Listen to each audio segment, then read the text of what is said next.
ontem eu tomei a decisão de desativar as minhas redes sociais e eu confesso que eu não sei por quanto tempo eu vou deixar dessa forma, mas até então tem me feito muito bem e olha que só foi um dia só, sem redes sociais, sem Instagram, sem TikTok, só com o WhatsApp. E eu tava parando para pensar por que eu tomei essa decisão. E eu resolvi gravar esse vídeo. A primeira coisa é que Deus não divide a sua presença com ninguém.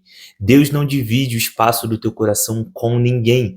E quantas vezes a gente não deixa o espaço do nosso coração habitar por coisas tão superficiais, que não seja a presença de Deus. A presença de Deus é a única que pode nos mudar, nos remodelar, nos transformar completamente, e a gente permite que coisas superficiais habitem no nosso coração. Eu tava parando para pensar nisso porque às vezes a gente quer mudar a nossa vida, a gente quer mudar a nossa realidade, a gente quer transformar a nossa história, a gente quer viver alguma coisa nova, só que a gente continua fazendo as mesmas coisas. E o ponto central de eu ter tomado essa decisão é porque simplesmente, se eu estava num ponto de vida onde eu não estava satisfeito com a minha realidade à volta, é simplesmente porque eu tomei decisões para que eu estivesse naquela realidade. E como eu mudo essa realidade é simplesmente mudando aquilo que eu faço. Então, talvez se eu me dedicar mais tempo à palavra de Deus, às promessas de Deus, as minhas realidades vão mudar. E isso não é muito difícil. E por isso que eu tomei essa decisão. E eu não quero demonizar aqui a rede social, falar que, cara, o Instagram é do capeta. Não, não tem nada disso. Mas a verdade é que às vezes a gente quer tanto mudar, mas a gente não faz nada para isso. A gente quer tanta intimidade com Deus, presença com Deus, só que a gente está suscetível a qualquer dopamina barata, a qualquer estímulo que vem aos nossos olhos. Trouxe um texto lá em Mateus 6,6. Esse texto é muito famoso, eu particularmente gosto muito dele. Eu vou ler aqui para vocês. Mateus 6,6. Mas quando orarem, cada um vá para o seu quarto, feche a porta e ore o seu pai em segredo. Então o seu pai, que observa em segredo, o recompensará. Esse texto é muito bonito, cara, porque ele fala de um Deus que te vê em secreto, um Deus que te ouve em secreto, um Deus que te vê quando ninguém te vê. E isso vai muito contra a mentalidade da rede social, porque eu não sei se vocês já ouviram essa frase, mas quem não é visto não é lembrado. E realmente, para os homens, talvez quem não é visto pode ser muito bem esquecido, mas para Deus, aquele que se esconde no secreto e chama ele em secreto, ele vê e ele ouve e ele se lembra. E tem um ponto importante que às vezes as pessoas elas se esforçam tanto para captar a tua atenção em 3 segundos, para elas serem lembradas, para comprarem alguma coisa, enfim, e nada contra isso também, mas às vezes as pessoas se esforçam tanto para serem lembradas, não serem esquecidas, e com Deus você simplesmente precisa entrar no seu quarto em secreto e ele vai te ouvir. E não só te ouvir, ele te recompensará.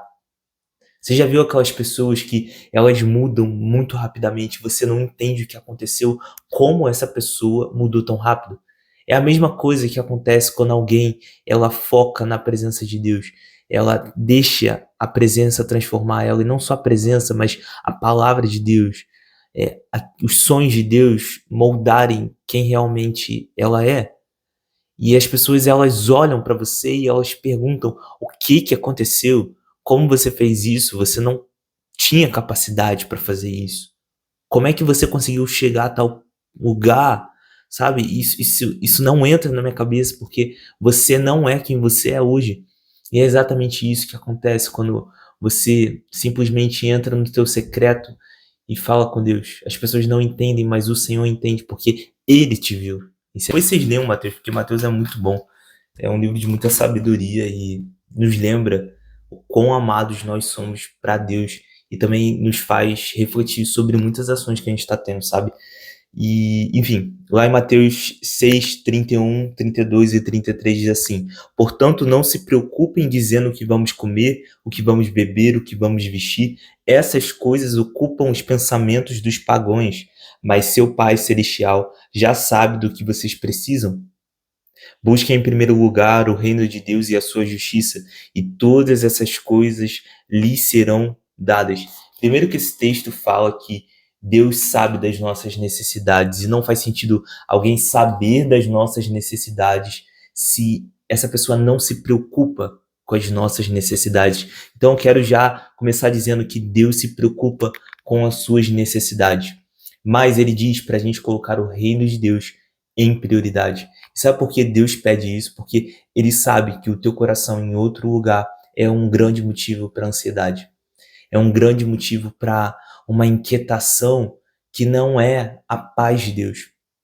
E é muito engraçado porque esse texto é um texto de fé, porque é necessário fé para saber e confiar que Deus vai suprir todas as suas necessidades.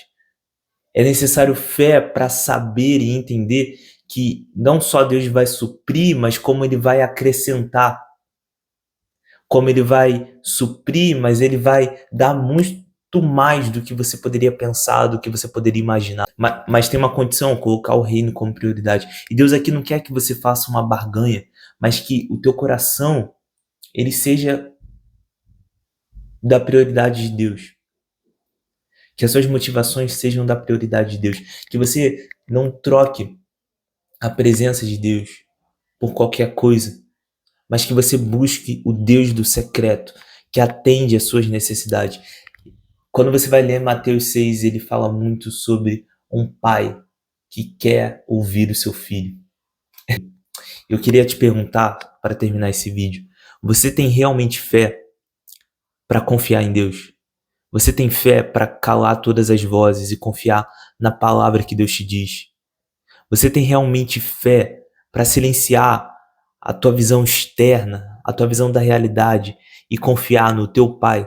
Você tem fé para buscar o teu Pai em secreto e esperar pela recompensa dele? Você tem fé para, sei lá, mover os céus, mover as montanhas em secreto, esperando que o Senhor faça essa movimentação por você?